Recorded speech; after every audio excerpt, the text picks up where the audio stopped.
So what's up guys, how you been? It's Fatima back again, and I wanted to record this video just for, because I'm kind of bored and it's late at night. And this is also a coming out video, and like I said in my past video that you come out more than once. There isn't just gonna be one coming out story, because either you come out to your parents, your friends, your boss or whatever, so there's always gonna be more coming out stories, not just your parents or whatever. So this story is kind of about me and my friend Isabella. I don't know if she's watching this right now, but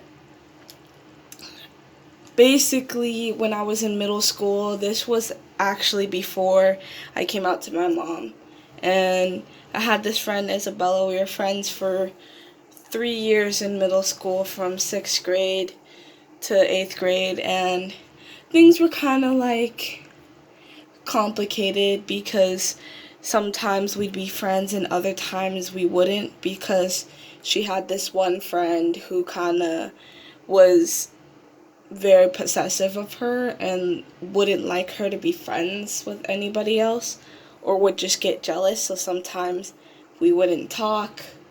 But we did get close, we did have good times together, and basically I was kind of starting to develop feelings for her, and I was feeling bad about it because I'm like, no, I can't feel this way. This is my best friend. Well, one of my best friends, because I had another best friend in middle school. Her name was Alexia, and she accepted me right off the bat. But I was very nervous to tell Isabella because I didn't tell her, and I didn't know how she would react, especially because I already kind of had feelings.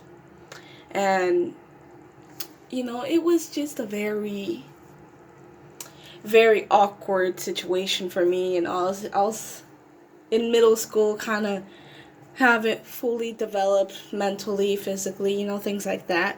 And I had a low self-esteem because I was bullied for my vision impairments and for the way I looked and stuff, like with my eyes. And I didn't keep good track of my hair, so I had long frizzy hair and never really kept track of it. So I was constantly being bullied, so I didn't feel good about myself. So telling somebody about this was so hard, and I gained up the courage to tell her a couple weeks before we graduated from 8th grade. And it was a very emotional moment for me. I was very scared to tell her. I kept pausing, and I just some words I couldn't get out right, so I'd have to keep repeating myself. And this was actually during lunch in middle school, and we had this one area at the back of the school near the teacher's parking lot. And it was a very small school, but it had like this little garden area with trees and stuff. And I took her back there, and I was saying, how would you feel like if you knew something about me, like a secret? Like, that's kind of how I was saying it. It didn't really make sense, but I basically finally went out and said it. How would you feel if I liked girls? And she said, like, she doesn't know how she would feel. And she said, are you telling me that you like girls? And I was like, I kind of kept pausing, and I was just like, yeah, I kind of am, but,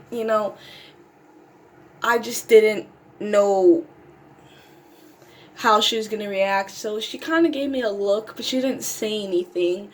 And so I wasn't sure what that look meant. And I can't really explain it now, but then she said she doesn't know. She doesn't know how to feel about it, and it kind of she kind of seemed a little bit uncomfortable, and so I kind of like stopped talking to her for a couple of days. And so like on Friday we ended up talking. By the way, I told her on Tuesday, but on Friday we kind of started talking again, and I was saying how, yeah, I like somebody, and she was kind of starting to like accept it and this and that.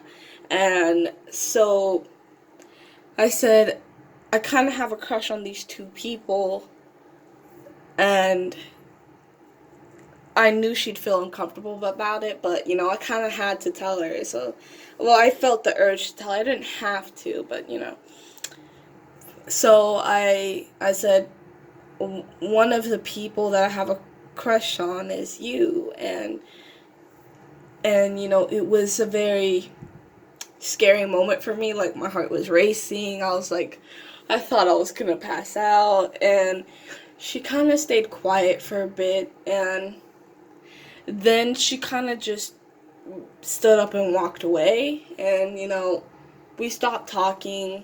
So like 3 weeks pass by, and it rolls around to graduation, and we're doing the rehearsal, and we're at this high school because our school is too small to like do a graduation. So we start talking during the rehearsal, and I kind of like took back what I said, even though I still felt that way about her. And she was like, I don't mind that you like what you like, but I'm not sure if we should be friends anymore. And so it was kind of an awkward thing for the rest of that day.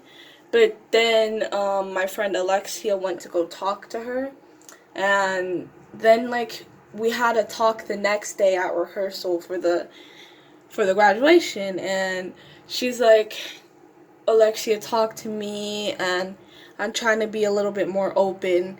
And so she's like, I would I'm I don't care that you like girls or whatever you like, but I care that you like me, and I don't really feel that way about you. And so it was very sad for me, and I was just like really depressed after that. But then we graduated, and she didn't really talk much to me after the little graduation ceremony. We were all with our families and stuff, and I was hanging out with my best friend Alexia, and that was kind of it. And it just really got to me. Still to this day, I'm nervous to tell like my crushes how I feel and stuff, because I'm scared they're gonna react the same way that she does, and I still don't have the best talking skills, the best what did I call it at the beginning of this video? What's it called? Hold on.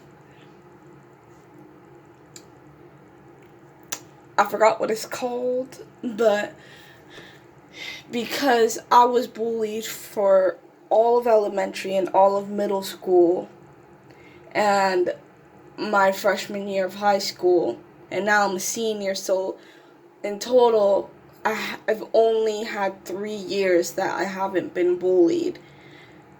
And so my self-esteem is kind of building up. That's the word, self-esteem.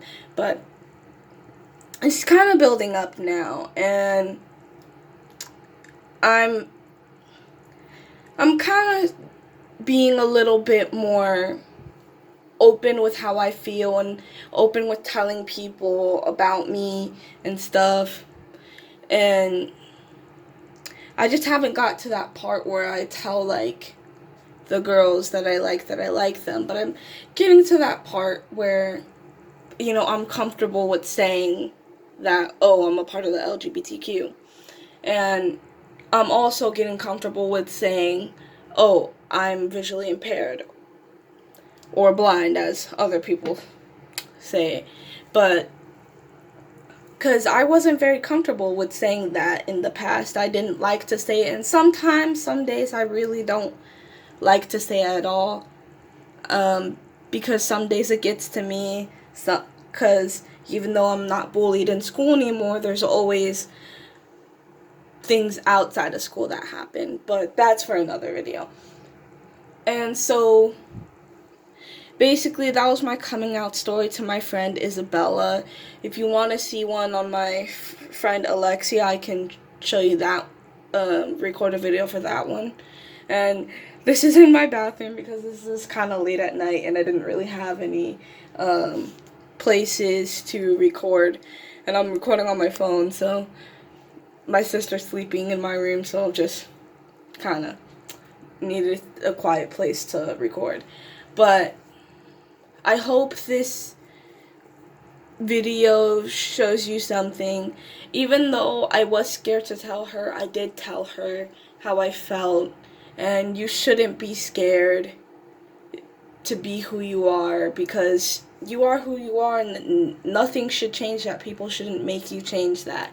And I'm starting to realize that now, so I want to teach you guys that you don't need to change for anybody else. Just be you, because that's the only person you need to be. You don't need to be anything for anyone. And once again, I'm Fatima Wilson, and this is my YouTube channel. Like and subscribe.